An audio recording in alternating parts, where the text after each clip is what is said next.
Bismillahirrahmanirrahim. Assalamualaikum warahmatullahi wabarakatuh. Alhamdulillahi rabbil alamin. Wassalatu wassalamu ala ashrafil anbiya'i wal mursalin. Wa ala alihi wa sahbihi ajma'in. Rabbi shrah li sadri wa yassir li amri wahlul 'uqdatam min lisani yafqahu qawli. Subhanaka la ilma lana illa ma 'allamtana innaka antal alimul hakim. Wala hawla wala quwwata illa billahil aliyil azim. Subhanallahi wa bihamdihi 'adada khalqihi wa ridha nafsihi wa zinata 'arshihi wa midada kalimatihi. Subhanallahi wa bihamdihi 'adada khalqihi wa ridha nafsihi wa zinata 'arshihi wa midada kalimatihi. Subhanallahi wa bihamdihi 'adada khalqihi wa ridha nafsihi wa zinata 'arshihi wa midada kalimatihi. Allahumma anta rabbi la ilaha illa ant khalaqtani wa ana 'abduk wa ana 'ala 'ahdika wa wa'dika mastata'tu.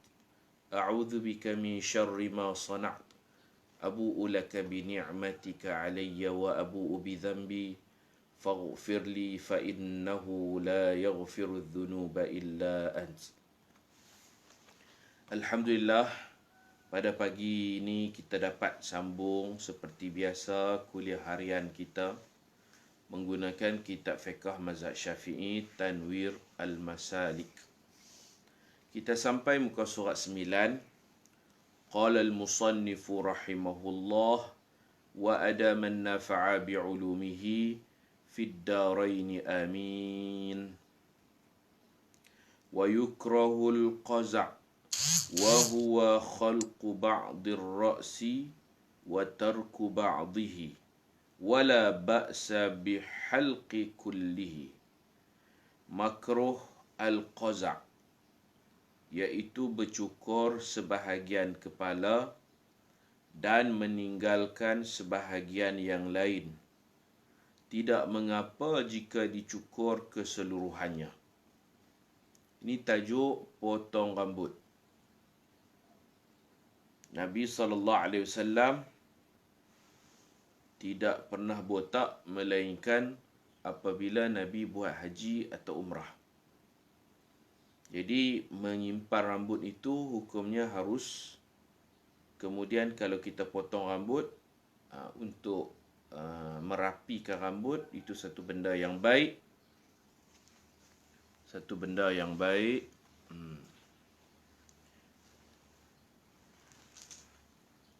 Okey, saya lupa pakai mic ya.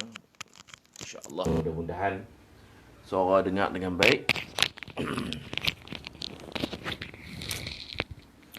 Tapi bila kita buat potongan rambut ni, jangan sebahagian tempat tu dibotak. Ini fashion negara barat. Mereka bagi nipis tepi sampai botak. Ataupun pemain-pemain bola sepak. Yang tu Nabi larang. Kalau nak botak, botak satu kepala. Tak boleh botak tempat tertentu kemudian simpan rambut. Jadi itu Zayyul Yahud dalam riwayat sebut itu gaya Yahudi. Itu gaya Yahudi. Jadi cukur rambut ni, botak kepala ni disunatkan apabila kita selesai haji dan umrah, tahallul. Kemudian botak juga disyariatkan apabila bayi yang lahir berumur 7 hari. Umur 7 hari, botak kepala. Kemudian sunat rambut tu pi timbang. Timbang tengok berapa gram. Dan nilaikan dengan berat mah. Kemudian sunat bersedekah kepada orang-orang susah, fakir, miskin. Mudah-mudahan anak itu yang mana kita cukur rambut dia, kita kumpulkan, kita pi timbang dan kita nilai dengan nilai mah disedekahkan kepada fakir miskin. Mudah-mudahan Allah Ta'ala bagi kepada dia kefahaman, otak dia cerdik, insya-Allah. Saudara Fajar kata lah, ramai buat macam tu, style baru. Itu dilarang. Makruh, dia tidak sampai peringkat haram. Makruh. Nabi kita tak suka, Allah tak suka. Tapi kalau niat dia berbangga-bangga dengan orang kafir, takut pula jadi haram kerana tasyabbuh, menyerupai. Siapa yang menyerupai, meniru ajaran lain, maka fahuwa minhu, dia termasuk dalam golongan itu. Itu kita takut di akhirat dibangkitkan dalam golongan orang-orang yang masuk neraka, jadi dikumpulkan dia dalam golongan itu. Na'udzubillahi min zalik. Kita tengok dulu hadis berkaitan pakai celak. Daripada Ibnu Abbas radhiyallahu anhuma, sesungguhnya Nabi sallallahu alaihi wasallam bersabda, bercelaklah dengan ismit. Ismit ni satu jenis celak yang paling baik lah. Celak terbaik, ismit. Sesungguhnya ia menerangkan mata dan melebatkan bulu mata. Itu kelebihan dia. Ibnu Abbas berkata, Nabi SAW mempunyai bekas celak. Baginda memakai celak pada setiap malam. 3 kali di mata ini, mata kanan, dan 3 kali di mata ini, mata kiri. Hadis riwayat Imam Tirmizi. Daripada Anas radhiyallahu anhu berkata, kami diberi tempoh untuk mengandam misai, memotong kuku, mencabut bulu ketiak dan mencukur bulu ari-ari, iaitu jangan dibiarkan bulu-buluan itu melebihi 40 malam. Jangan sampai 40 hari 40 malam kita tak cabut bulu ketiak. Dia hukum dia sunat, tapi bila sampai 40 hari itu dia jadi malah. Allah Ta'ala tak suka. Pemalah. Baik. Jadi kuku pun mingguan lah. Mingguan. Potong kuku setiap Jumaat. Potong misai, repair misai, cukup bulu hari-hari. Jangan sampai 40 hari. 40 hari ni dia jadi pemalah. Golongan yang tak disukai oleh Nabi. Nabi pagi-pagi ni Nabi doa minta jauh daripada 8 perkara. Allahumma inni a'udzubika minal hammi wal hazan. Ya Allah, aku berlindung dengan Engkau daripada penyakit ham dan hazan. Ham tu runsing, hazan duka cita, sedih. Ham ni dia bimbang masa depan dia duk susah hati yang ke depan. Hazan ni dia sedih yang lepas, trauma. Runsing, gelisah, sedih, itu Nabi tak mau. Wa a'udzubika minal ajzi wal kasal. Ya Allah, aku berlindung daripada lemah semangat, lemah wal kasal dan malas. Ini semua ni virus. Lemah semangat, malas.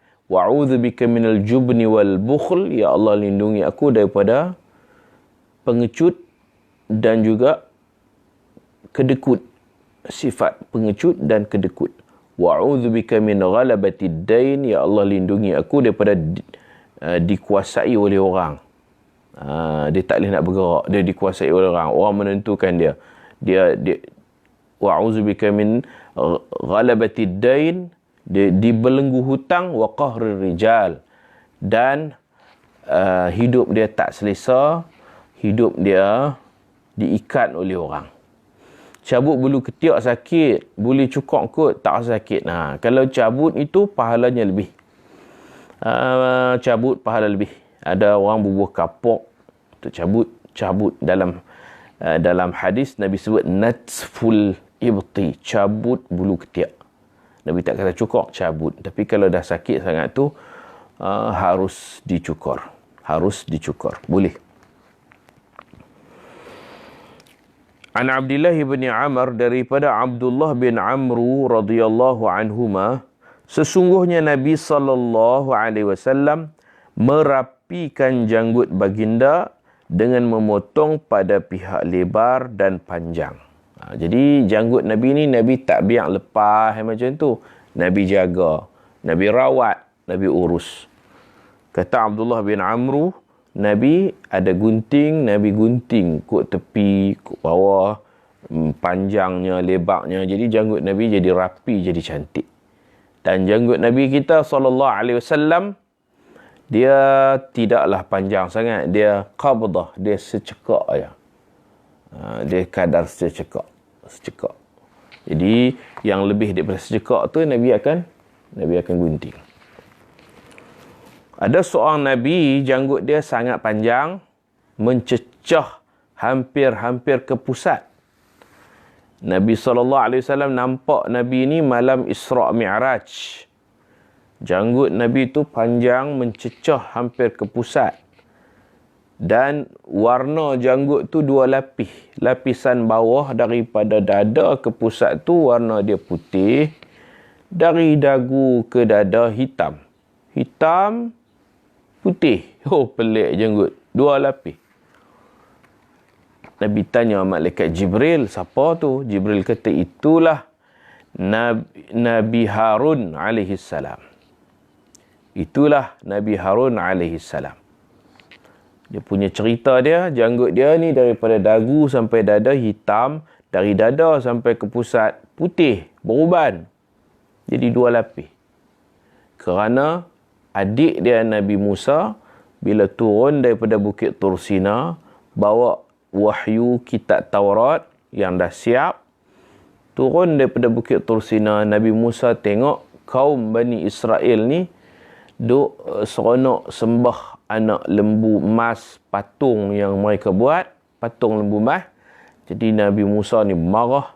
Antara benda yang dia buat ialah dia pergi dekat abang dia Nabi Harun. Dia kata, awak biak ni apa ni? Dia marah kat Nabi Harun. Kemudian dia cekak janggut abang dia. Nabi Musa cekak janggut Nabi Harun, dan Nabi Musa juga cekak rambut Nabi Harun.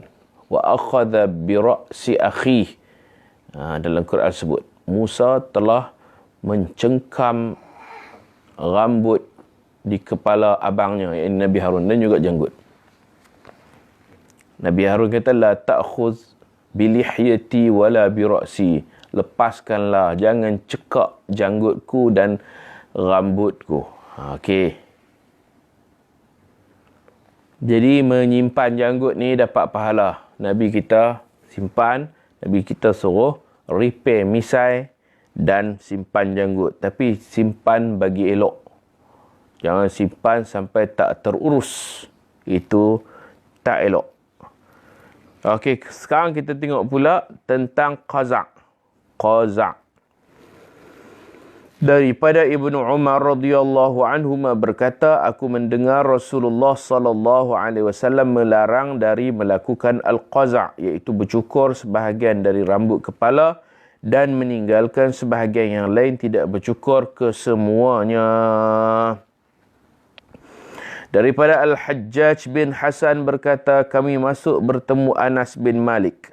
Lalu saudara perempuanku yang bernama Al-Mughirah berkata kepadaku, dulu ketika engkau masih kecil, ni Al-Mughirah ni dia cakap dengan Al-Hajjaj bin Hasan, perawi hadis ni. Dia kata, dulu ketika engkau masih kecil, engkau mempunyai dua dendan rambut di kepala. Dua jambui, dua dendan rambut ni, perdendan, ada dua ketui. Budak lelaki. Hak lain tu dia bercukur habis, dia tinggal dua jambul. Kemudian Nabi bersabda, lalu Rasulullah menyapu kepalamu dan mendoakan keberkatan untukmu. Jadi sapu kepala budak-budak ni memang Nabi pun duk buat, sapu kepala. Nabi doakan, barakallahu fika, barakallahu fik. Semoga Allah memberkatimu, barakallahu fik. Kita jumpa budak-budak, kita sapu, kita sebut barakallahu fik. Kemudian Nabi bersabda, cukurlah dua dendan ini atau guntingkan. Sesungguhnya, fa inna hadha ziyul yahud. Rawahu Abu Daud. Sesungguhnya ini merupakan gaya fashion Yahudi. Jangan. Kalau kita pergi kedai gunting rambut tu, gunting bagi habislah keliling. Daripada Abdullah bin Ja'far radhiyallahu anhuma. Ni anak Sayyidina Ja'far. Sayyidina Ja'far mati dalam peperangan Mu'tah. Syahid, dikerat tangan kanan, dikerat tangan kiri, dikerat kaki. Yang mana kisah dia tetap nak jaga bendera perang yang Nabi amanahkan kepadanya. Pegang tangan kanan, orang cantai tangan kanan. Pegang tangan kiri, orang cantai tangan kiri. Kepit dengan kaki pun kena cantai. Ni anak dia meriwayatkan, Abdullah bin Ja'far radhiyallahu anhuma berkata, sesungguhnya Nabi memberi masa 3 hari sebelum melawat keluarga Ja'far. Keluarga Ja'far ni dalam sedih. Anak-anak sedih, ayah syahid, isteri sedih, suami syahid. Mereka dalam kesedahan. Ja'far ni, dia antara orang yang mukanya mirip dengan Rasulullah sallallahu alaihi wasallam. Ustaz, bagaimana dengan mewarna rambut atau janggut? Dalam kitab ni ada, nanti dia akan sentuh hukum mewarna janggut, mewarna rambut. Nanti kita akan sampai insya-Allah. Baik, Nabi pi lepas 3 hari kematian tu, baru Nabi pi ziarah keluarga Ja'far yang sedang bersedih. Nabi pi ucap takziah. Pi ucap takziah. Dan ketika dalam sedih ni, isteri Sayyidina Ja'far rasa segan nak masak makan, nak masak tu segan. Orang yang suami mati, isteri dia jadi malas nak masak, sedih, menangis. Biasa macam itulah. Maka Nabi bersabda kepada para sahabat, Nabi kata dekat para sahabat, kamu tolong masak makan dan hantar kepada keluarga Ja'far. Masak di rumah masing-masing, pergi tolong hantar kepada keluarga orang mati. Itu yang paling baiklah. Kalau ada jiran kita kematian, kita pergi beli makanan, kita hantar, atau kita masak makanan, kita pergi hantar.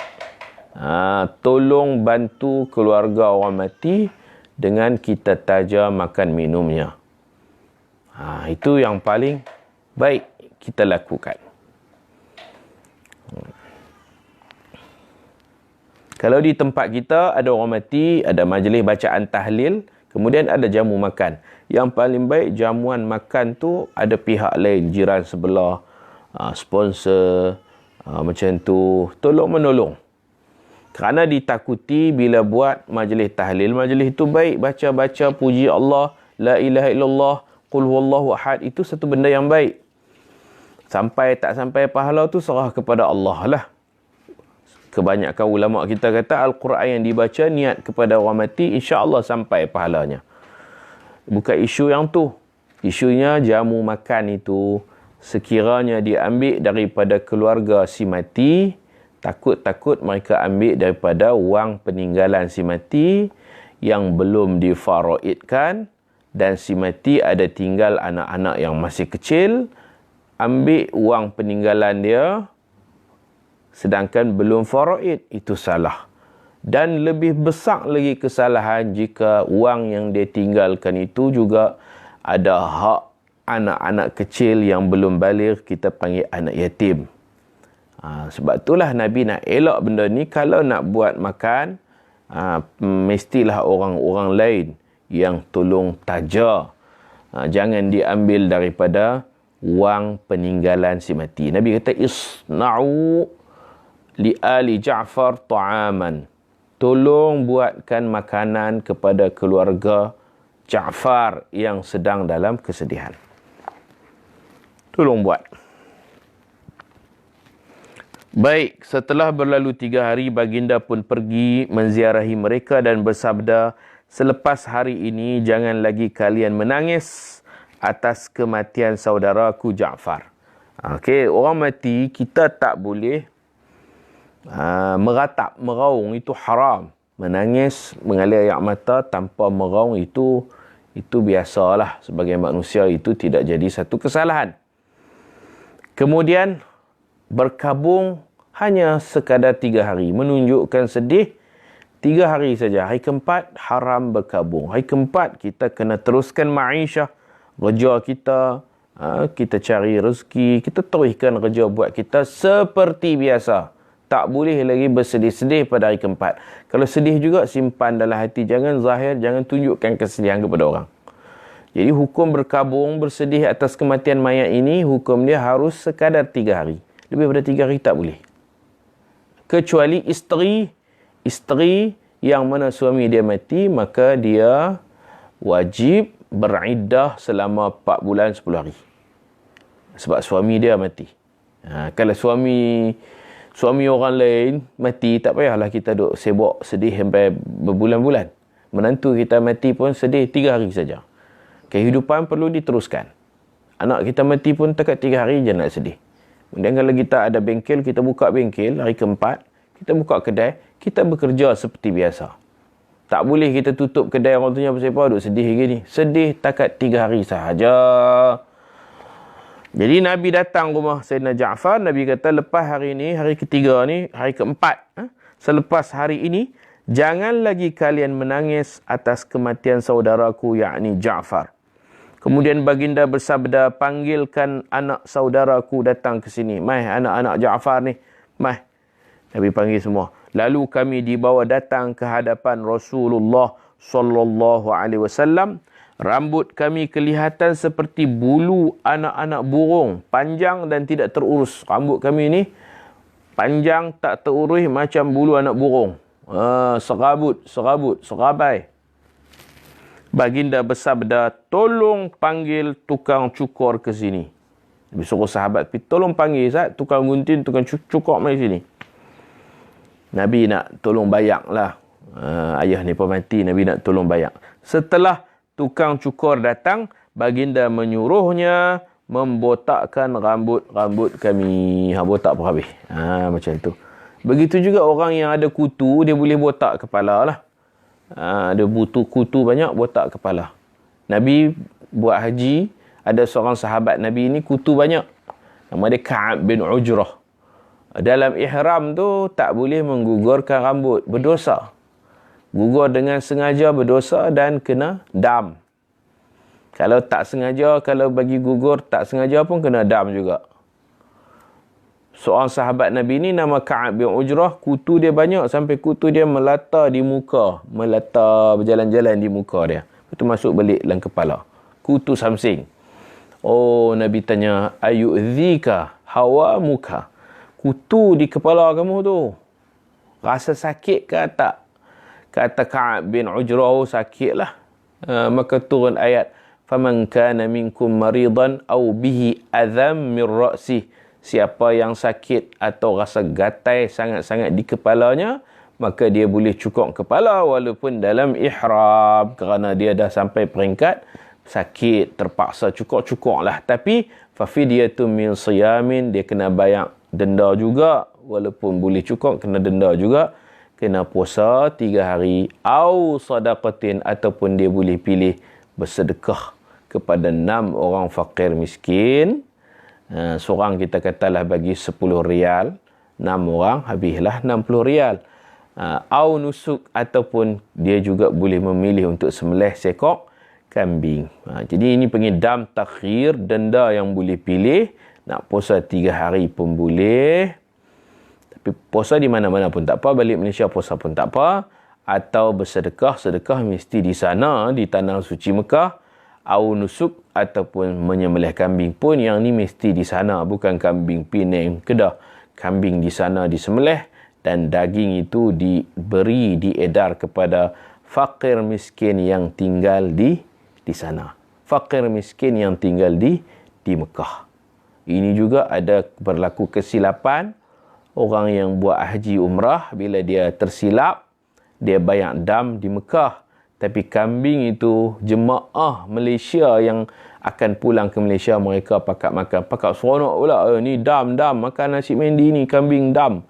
Kita tak layak makan kambing tersebut. Kalau dam itu nak diurus dengan kambing, maka kita bagi duit. Pihak pengurusan akan sembelih.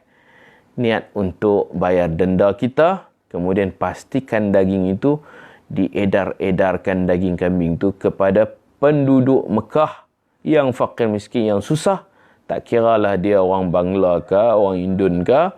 Yang penting mereka menetap tinggal di sana. Banyak juga grup yang makan daging kambing dam. Makan daging kambing dam itu salah, tak tertunai dam tersebut. Baik, jadi cukur kepala, gunting rambut ni memang disuruh lah untuk merapikan rambut kita. Kita tengok pula hadis riwayat daripada Sayyidina Ali.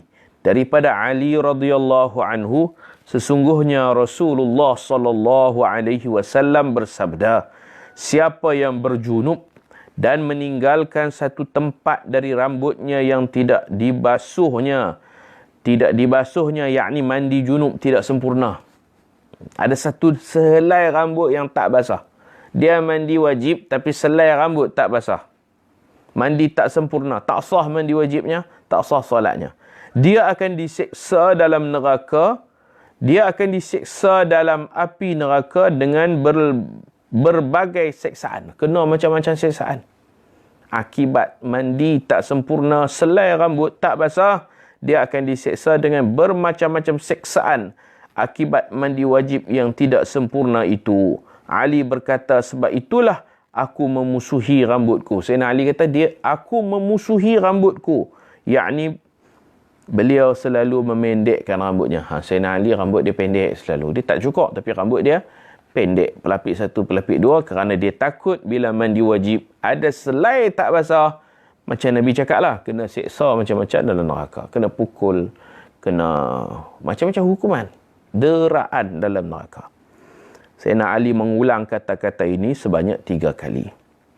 Aku memusuhi rambutku, aku memusuhi rambutku, aku memusuhi rambutku. Yakni Sayyidina Ali selalu memendekkan rambutnya. Kemudian qala al-musannif rahimahullah, wa yajibul khitan, dan wajib berkhitan. Wajib berkhitan bagi semua lelaki muslim yang sudah baligh. Wajib ni bila baligh. Tapi elok kita buat kecil-kecil. Kita kalau ada kemampuan umur 7 hari tu, bayi umur 7 hari tu diberi nama, dikhitankan siap-siap, kemudian dicukur rambutnya, dibuat kenuri aqiqah, semua settle, package hari ke-7 kalau ada kemampuan. Jadi hukum khitan, orang Melayu sebut khatan, bahasa yang tepatnya khitan. Khitan, ada yang sebut bersunat kan. Walaupun disebut sunat tapi hukumnya wajib. Ini sunat sunat saya tak sunat lagi, saya sunat dah. Apa hukum dia? Hukum dia wajib. Orang tak sebutlah berwajib. Kalau di kampung saya masuk jawi. Jadi wajib berkhitan bagi semua lelaki muslim yang sudah baligh. Dan disunatkan berkhitan ketika masih kanak-kanak, sebaik-baiknya dilakukan pada hari ke-7 kelahiran. Ini kalau doktor bersedia, hari ke-7 dah potong. Cuma tak ada pengalaman lah. Pengalaman mandi paip bomba, duduk atas batang pisang tu, dia tak ada lah pengalaman. Pasal dipotong ketika masih kanak-kanak. Nabi kita, Nabi Muhammad lahir makhtuna, sudah terkhitan siap. Nabi kita tak perlu khitan dah, terkhitan siap. Jadi ini orang lelaki, khitan kanak-kanak lelaki ni hukumnya wajib. Kerana kalau tak potong, dia ada kulfah, kulit depan tu. Jadi air kencing berkumpul. Air kencing berkumpul, ada orang budak-budak ni pun cakap tek kapang. Air kencing yang berkumpul tu menyebabkan ibadatnya tidak sah, tidak suci, tak sah. Adapun khitan perempuan.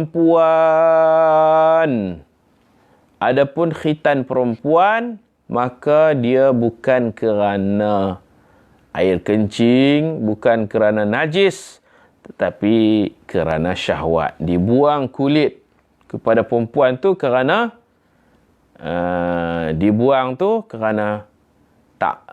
tak mau bagi dia terlampau bernafsu, bersyahwat, takut membawa kepada penzinaan. Itu khitan perempuan. Maka hukumnya sunat, tidak wajib. Khitan perempuan sunat. Bergantung kepada perempuan tu sendirilah. Kadang-kadang ada negara yang tidak mengamalkan khitan kepada perempuan. Kalau lelaki memang wajib. Ulama berhujah tentang kewajipan berkhitan dengan firman Allah dalam suratul Nahli ayat 1, 2, 3. A'udzu billahi minasy syaithanir rajim. Thumma awhayna ilaik an ittabi' millata Ibrahim hanifa. Maksudnya kemudian kami wahyukan kepadamu bahawa ikutilah ajaran Nabi Ibrahim yang lurus. Ini ayat khitan. Suratul Nahli ayat 1, 2, 3. Allah kata, kemudian kami wahyukan kepadamu bahawa ikutilah ajaran Nabi Ibrahim yang lurus. Imam An-Nawawi berkata ayat tersebut sangat jelas memerintahkan Nabi Muhammad SAW untuk mengikuti ajaran Nabi Ibrahim AS. Ini bermakna wajib mengikuti setiap perbuatan yang dilakukan oleh Nabi Ibrahim AS. Melainkan jika terdapat dalil yang menunjukkan sesuatu perbuatan itu sunat pada sisi kita. Jadi perbuatan Nabi Ibrahim ni Allah suruh Nabi Muhammad tiru. Kita pun kena tiru perbuatan Nabi Ibrahim. Wajib meniru perbuatan Nabi Ibrahim kecuali kalau ada dalil-dalil khusus yang menunjukkan kata perbuatan dia itu sunat, tidak wajib. Sesungguhnya Nabi Ibrahim berkhitan, maka wajiblah kita mengikuti perbuatannya. Ulama juga berhujah mendedahkan aurat adalah haram. Ustaz, khitan masa kecil-kecil tak bahaya ke? Kok terpotong terus kacau? Allahu Akbar. Itu yang saya sebut tu. Kalau doktor bersedia, doktor dia pakar. Doktor bersedia boleh buat. Doktor bersedia. Kalau di Syria tu memang mereka khitan anak mereka kecil-kecil umur 7 hari, seminggu. Bayi lagi dah dikhitan. Dan cepat lega. Cepat sembuh. Cepat sembuh. Budak-budak ni dia tak gerak banyak. Dia pun tak pandai menerap lagi. Tak pandai merangkak lagi. Dia mudah jaga. Anak-anak Arab ni potong kecil-kecil. Kecil-kecil. Ulama juga berhujah mendedahkan aurat adalah haram dalam Islam. Tunjuk kemaluan kat orang ni haram. Tengok kemaluan orang pun haram. Dia tunjuk kemaluan kat kita, dia berdosa. Kita tengok kemaluan dia pun berdosa. Macam tu. Jangan tengok kemaluan orang. Tapi khitan tentu kena tunjuk. Jadi dia wajib, benda wajib terpaksa ditunjuk. Doktor pun terpaksa tengok. Tetapi ia menjadi harus. Untuk tujuan berkhitan. Seandainya khitan itu tidak wajib, sudah tentu tidak dibenarkan mendedah aurat. Okey, ini Imam Nawawi sebut dalam kitab dia Majmu' Bab Siwak, jilid pertama, nombor 354. Ini ada catatan di sini. Baik tuan-tuan dan perempuan sekalian. Jadi saya sebut tadi, melihat kemaluan orang lain tak boleh. Walaupun dia kanak-kanak. Pegang lagi tak boleh, tengok tak boleh, pergi pegang tak boleh. Okey. Jadi budak-budak yang khitan ini yang boleh tengok kemaluan dia untuk cuci, untuk berubat ke apakah, hanya ibu dia, ayah dia. Kalau kita pergi pejabat, ditulis dilarang masuk kecuali untuk berurusan. Jadi anu tu pun dilarang tengok kecuali untuk yang berkenaan saja. Jangan semua orang pergi tengok. Dia jadi orang Melayu kita ni bila dia tak belajar fiqh, bila ada budak sunat, dia pergi selok kain-kain tu, selok tengok. Tengok. Jangan tengok, tak boleh. Lepas tengok dia sedekah 50 sen. Bagi 50 sen tengok burung budak tu, tak boleh. Suami isteri, suami isteri tak apa, suami isteri tidak ada aurat. Suami isteri boleh lihat, walaupun ada hadis kata siapa lihat kepada kemaluan isterinya atau suaminya, yurithut tams, akan bawa kepada buta. Tapi hadis tu sangat-sangat lemah. Melihat kemaluan suami akan jadi mata buta, ataupun ada sebagai huraian melihat itu menyebabkan hati buta. Jadi ulama melihat hadis itu sangat-sangat lemah, tak betul, tak buta. Jadi lihat kemaluan kanak-kanak yang dikhitan hukumnya haram.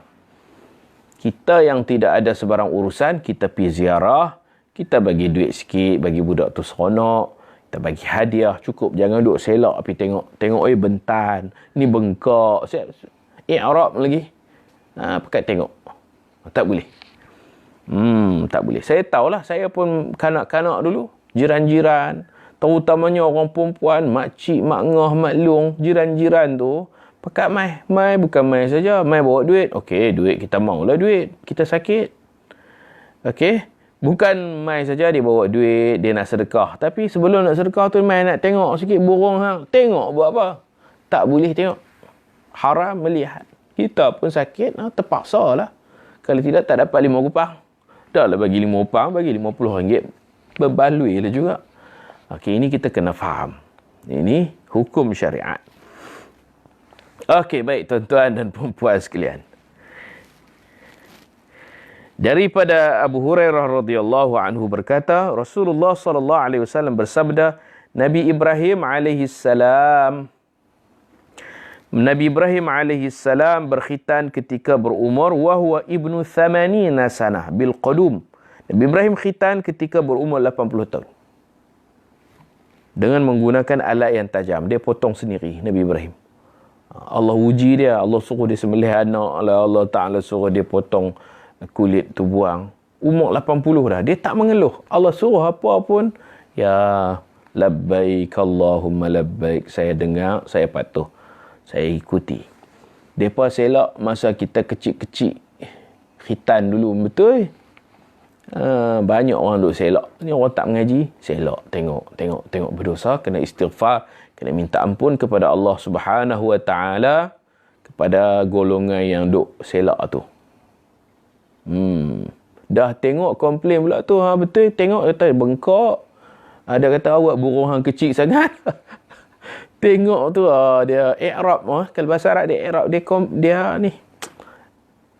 Itu salah. Orang Melayu kita mungkin dia ingat tak apa kot, boleh tengok kecil-kecil, tengok pilah besar nanti baru hukum tengok tu dosa. Budak ni tak nak buat macam mana, dia terlentang gitu, tengok je lah. Ada orang kata budak tak balik lagi. Budak tak balik, tapi kita tengok kemaluan, benda aib orang mana boleh tengok.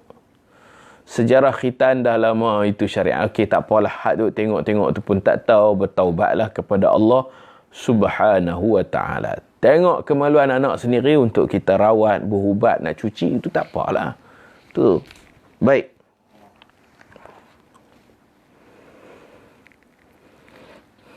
Nabi Ibrahim berkhitan ketika berumur 80 tahun. Allah uji dia. Wa idzibtala Ibrahim. Allah uji Nabi Ibrahim ni bi kalimatin, dengan bermacam-macam ujian.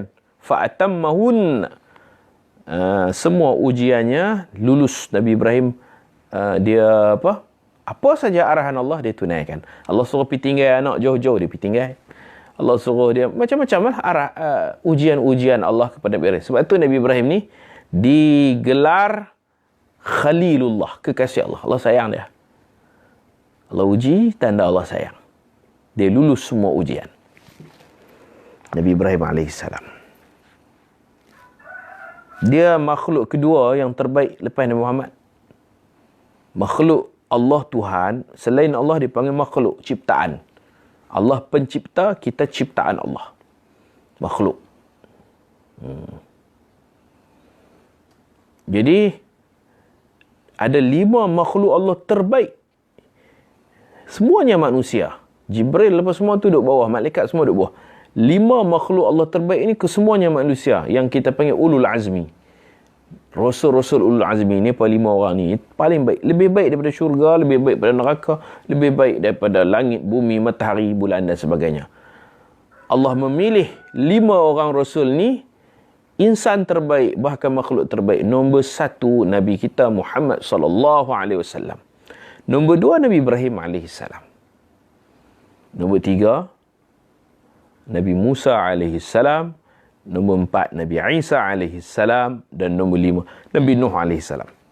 Ini makhluk terbaik kerana mereka banyak diuji oleh Allah dan kesabaran mereka luar biasa, sabar sungguh. Jadi orang yang penyabar ni orang yang mulia di sisi Allah Subhanahu Wa Taala. Anak saya dulu mak saja boleh tengok, okey ini bagus, ini bertegah. Okey baik. Sekarang sunat di klinik orang pun tak main tengok sangat lah. Dulu kalau di kampung tu tidur dulu, jadi ada orang main masak nasi, main belek, main tengok. Itu cara di kampung zaman dulu. Sejarah lah. Sejarah. Daripada Kulayb Al-Juhani radhiyallahu anhu, sesungguhnya beliau datang kepada Nabi SAW dan berkata, sesungguhnya aku telah memeluk agama Islam. Rasulullah SAW bersabda, buanglah rambut kekufuran dari kepalamu. Dia dah masuk Islam dah. Rambut dia ada satu fashion punya. Nabi kata masuk Islam tu baguslah. Rambut ni pun kena tukar. Buang. Yakni baginda berkata, cukurlah rambut. Dan baginda pula bersabda kepada seorang lagi yang juga memeluk agama Islam, buanglah rambut kekufuran dari kepalamu dan berkhitanlah. Oleh kerana khitan wajib. Tapi jangan kita takut-takutkan orang nak masuk Islam. Biar dia masuk Islam dulu, nanti dia faham, dia bersedia, dia akan berkhitan insya-Allah. Jangan kita duk kata pula, hang nak masuk Islam, berani ke ni? Potong. Dia takutlah. Ada yang tunjuk macam ni, hang nak masuk Islam, ni. Hang berani ke nak masuk Islam ni? Potong. Tunjuk di sini, potong ujung ni je, jangan tunjuk sini. Tunjuk sini, habis ya. Betul ke Nabi Ibrahim juga digelar bapa? Ya, dia panggil bapa Nabi-Nabi. Gelaran dia bapa Nabi-Nabi. Abul Anbiya. Abul Anbiya.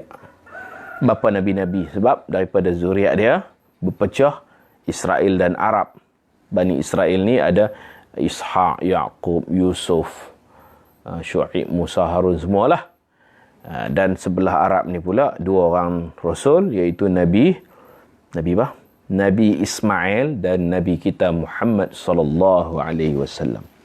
Daripada dialah terbentuknya Arab, Quraisy dan sebagainya. Bapa segala Nabi, Nabi Ibrahim. Abul Anbiya. Abul Anbiya.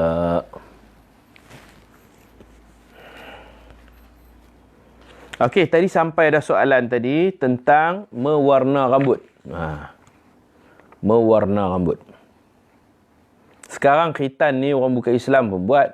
No? Orang bukan Islam pun buat. Ada satu klinik tu, doktor Cina, dia tulis di pintu tu, perkhidmatan yang disediakan ialah khitan. Maka saya tanya lah, doktor buat khitan ke? Dia kata, buat oh. Orang bukan Islam pun khitan lah. Dia kata, ramai oh. Cuti sekolah ramai oh. Jadi doktor potong lah. Dia kata, saya tolong-tolongnya. Saya panggil itu haji mai. Orang Islam yang buat. Doktor tu mungkin dia sediakan alat-alatnya, tapi yang potong tu orang Islam. Kadang-kadang doktor yang potong, orang Islam ada tunggu. Ada haji seorang, dia kata, kawan saya haji. Dia akan baca itu doa-doa, takut budak ni jadi tak duduk diam oh. Jadi macam tu. Orang bukan Islam pun potong. Orang bukan Islam pun mau untuk kesihatan, kata mereka. Ya betul. Dibuang kulit tu supaya lebih sihat, lebih bersih. Baik, haram kepada lelaki dan wanita mewarnakan rambut dengan warna hitam. Pakai pewarna hitam tak boleh. Maksudnya rambut dia dah beruban dah. Kemudian dia tutup uban putih dia tu dengan pewarna hitam. Ini haram kepada lelaki dan perempuan. Dan sunat memakai inai pada rambut dan janggut dengan warna kuning atau merah. Kalau warna kuning, warna merah, warna inai, perang, itu disunatkan. Orang yang ada uban di janggut atau di kepala, sunat dia tutup uban putih dia tu dengan pewarna perang, kuning, merah ataupun warna inai lah, senang cakap inai. Itu disunatkan, disyariatkan. Jadi haram kepada lelaki dan perempuan mewarna rambut. Warna lain tak apa. Selain daripada hitam, boleh. Kuning, merah, perang itu sunat. Warna lain pun boleh. Dengan syarat pewarna tu tidak menghalang air apabila mandi wajib. Dia tak terlalu tebal. Hitam tak boleh lah. Allah dah jadikan uban, kenapa kita nak hitamkan? Allah bagi uban. Uban itu nurul mu'min, cahaya orang beriman. Uban itu peringatan kematian. Jangan kita tutup uban tu, kita hitamkan. Kita nak tipu siapa lagi? Umur dah makin singkat. Ada petanda-petanda nak mati. Dah tua. Jangan hitamkan. Yang hitam diputihkan pun tak boleh. Orang yang masih muda, dia tak ada uban, dia saja pergi cari pewarna putih, nak bagi nampak tua cepat. Itu pun tak boleh. Jadi yang hitam jangan diputihkan, yang putih jangan dihitamkan. Haram. Kita tengok dalil daripada Jabir radhiyallahu anhu berkata, pada hari pembukaan kota Mekah, dibawa datang Abu Quhafah. Abu Quhafah ni ayah Sayyidina Abu Bakar As-Siddiq. Jadi Abu Bakar itu pak mertua Nabi, Abu Quhafah ni datuk mertua Nabi. Dibawa datang Abu Quhafah ke hadapan Nabi SAW. Pembukaan kota Mekah, datuk mertua Nabi Abu Quhafah memeluk Islam. Hari pembukaan kota Mekah. Rambut dan janggut Abu Quhafah putih beruban seperti tumbuhan thagamah yang berbunga putih. Baginda SAW bersabda, ubahlah warnanya dengan sesuatu, tetapi jauhi warna hitam. Rambut dia putih, janggut dia putih, dah tua dah Abu Quhafah, ayah Abu Bakar As-Siddiq radhiyallahu anhu. Nabi kata, ghayyiru hadha bi syai' wajtanibu sawad. Ubahlah warna uban dia tu dengan sesuatu. Sesuatu ni cari daun ke apa-apalah, alat, ubah. Tapi jauhi warna hitam. Maknanya warna lain boleh. Boleh warna lain, warna koko ke, warna biru ke. Tapi rambut biru macam dinding belakang rumah saya lah, pelik pula kan. Hitam saja yang Nabi tak benarkan. Dah tua nak berlakon, nak kahwin lain lah tu. Dah tua dah, beruban dah. Cari pewarna hitam lagi. Nak tipu siapa? Tipu diri sendiri. Tipu diri sendiri. Hadis sahih riwayat Imam Muslim. Kemudian Nabi SAW sebut lagi daripada Ibnu Abbas radhiyallahu anhuma, beliau berkata, di akhir zaman terdapat satu golongan yang memakai pewarna hitam pada rambut dan janggut mereka, seperti burung bangau hitam. Dah beruban dah, ni bubuh lagi. Nabi kata, Nabi umpamakan seperti burung bangau hitam. La yarihuna raihatal jannah, mereka itu tidak akan dapat mencium bau syurga. Hadis riwayat Imam An-Nasai. Bukan kata masuk syurga, bau syurga pun tak boleh. Kerana menghitamkan uban. Berat. Menghitamkan uban ni berat. Sampai tak boleh bau. Bau syurga ni dari jauh dah boleh bau. Jauh mana boleh bau? Ada hadis sebut, lagi 70 tahun nak sampai syurga. Lagi 70 tahun nak sampai syurga. Saya duduk di Penaga, Kepala Batas Pulau Pinang. Kalau saya nak ke Johor, tak sampai 70 tahun. Kan? Dari Pulau Pinang pergi Johor, berapa jam? 6 jam. Johor Bahru. 6-7 jam. 8 jam. Saya pun tak tahu, lama tak pergi. Okey. Syurga pula, lagi 70 tahun nak sampai. Jauh lagi lah. 70 tahun perjalanan baru sampai syurga. Ahli syurga dah boleh bau dah. Kalau kita ahli syurga, waktu sakaratul maut tu pun bau dah. Bau wangi syurga. Bau rempah ratih dia, bau bunga-bunga dia, bau makanan yang Allah Ta'ala u'iddat. Allah dah sedia dah. Makanan tu dah tersedia. Dia tak basi. Ada siap. Walaupun belum ada orang masuk syurga, orang masuk kubur, alam barzah, syurga orang tak masuk lagi. Nanti, akhirat nanti ada hisab, ada timbang, ada titian sirat semua. Tapi makanan dia ada siap dah. Sudah boleh dicium walaupun 70 tahun lagi perjalanan nak sampai ke sana. Orang-orang yang mati syahid, hidung mereka sebelum dicabut nyawa, hidung duk bau. Allah, sedap. Tomes. Makanan yang ditomes, rempah ratih dia, bedak bidadari, semua bau. Allah, bilik dia harum bau. Tapi orang macam ni tak boleh bau kerana dia punya uban dia tutup dengan pewarna hitam. Tak boleh bau. Maknanya bukan tak boleh masuk syurga.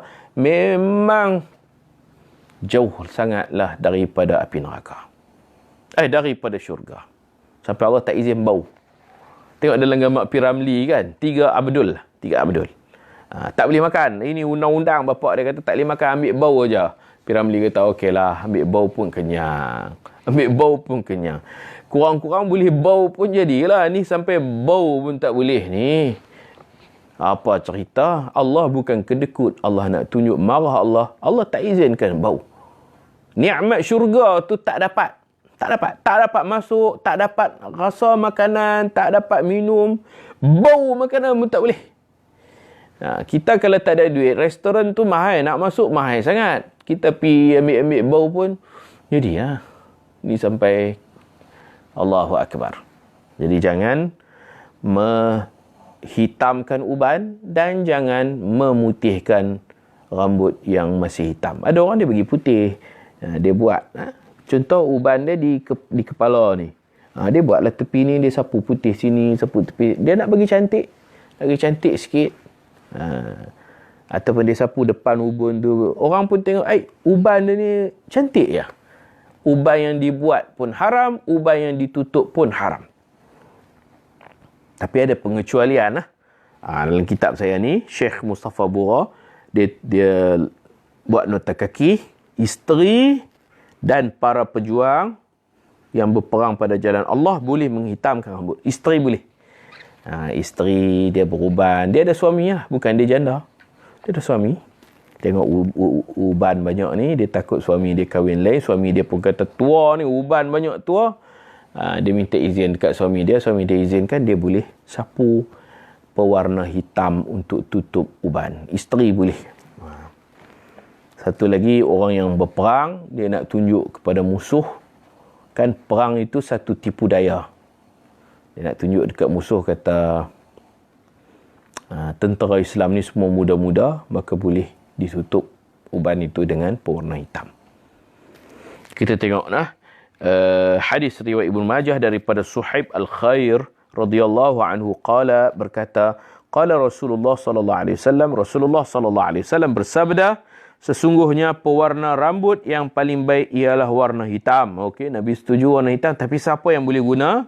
Warna hitam lebih menarik perhatian suami kepada isterinya. Isteri boleh guna. Isteri. Jadi isteri-isteri yang beruban itu, silalah cari pewarna hitam. Kalau kamu tak cari, suami nampak tua, takut dia kahwin lain.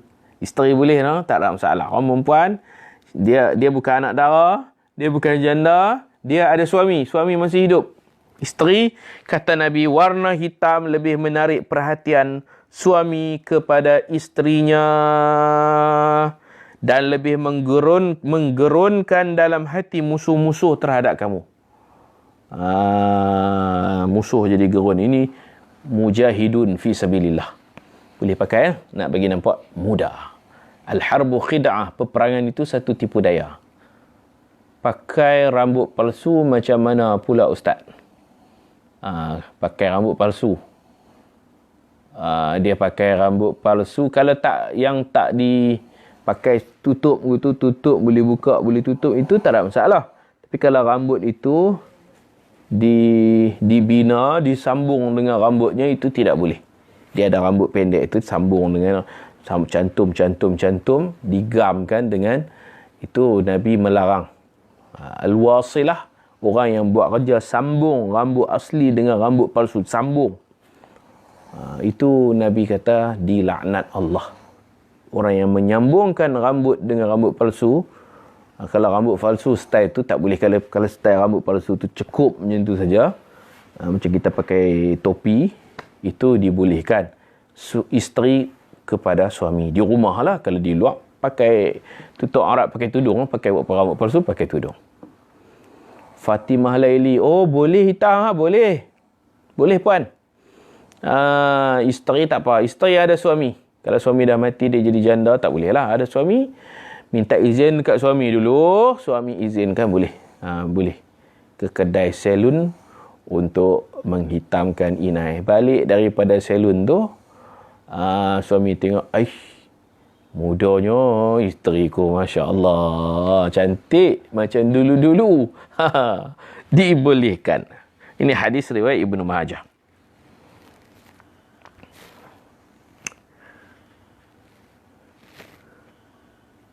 Daripada Abu Hurairah radhiyallahu anhu berkata, Inna Rasulullah sallallahu alaihi wasallam qala, sesungguhnya Rasulullah sallallahu alaihi wasallam bersabda, Innal Yahuda wan Nasara la yasbighun fakhalifuhum, muttafaqun alaih.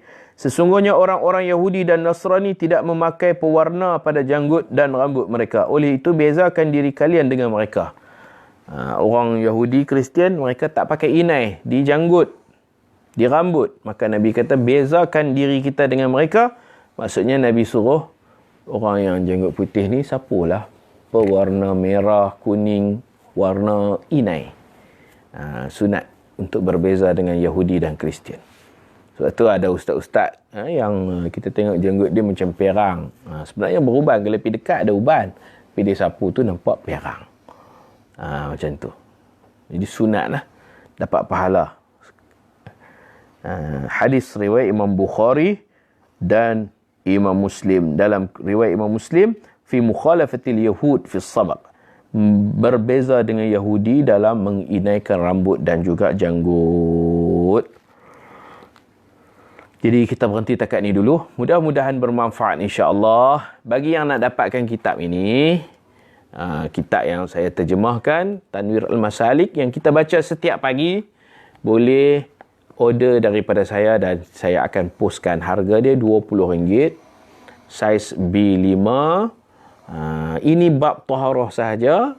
Nanti kita akan cetak pula jilid kedua, bab solat sahaja. Ketebalannya 500 muka surat bab solat setelah kita selesai ni. Okey. Usamah Ibrahim, Assalamualaikum Ustaz. Kalau umur dia dalam 30-an dan ada uban, boleh tak diwarnakan hitam? Tak boleh. Uban tak kira umur apa pun, jangan warnakan dengan warna hitam. Cari warna-warna lain tak apa. Warna lain harus warna merah, perang, kuning, itu disunatkan.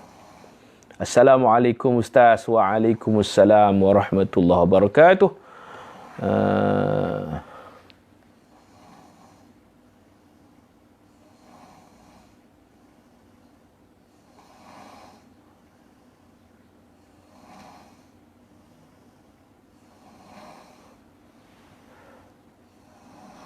Okey. Pula dah pakai rambut palsu boleh. Dia kalau pakai, bukan pakai di luar rumah, pakai untuk suami. Di luar rumah kena pakai tutup aurat, pakai tudung. Tak perlu pakai rambut palsu. Okey? Harap. Yang haram itu Nabi sebut menyambung rambut. Dia ada rambut, dia sambung lagi. Mungkin rambut dia pendek, dia sambung bagi nampak panjang. Al-wasilah wal mustaqsilah. Nabi kata dilaknat, Allah melaknat orang yang menyambung rambut dan orang yang minta disambung rambut. Yang menyambung itu kedai-kedai fashion, kedai-kedai salon, dan yang minta sambung itu customer dia minta sambung. Dia dah ada rambut, sambung bagi panjang lagi.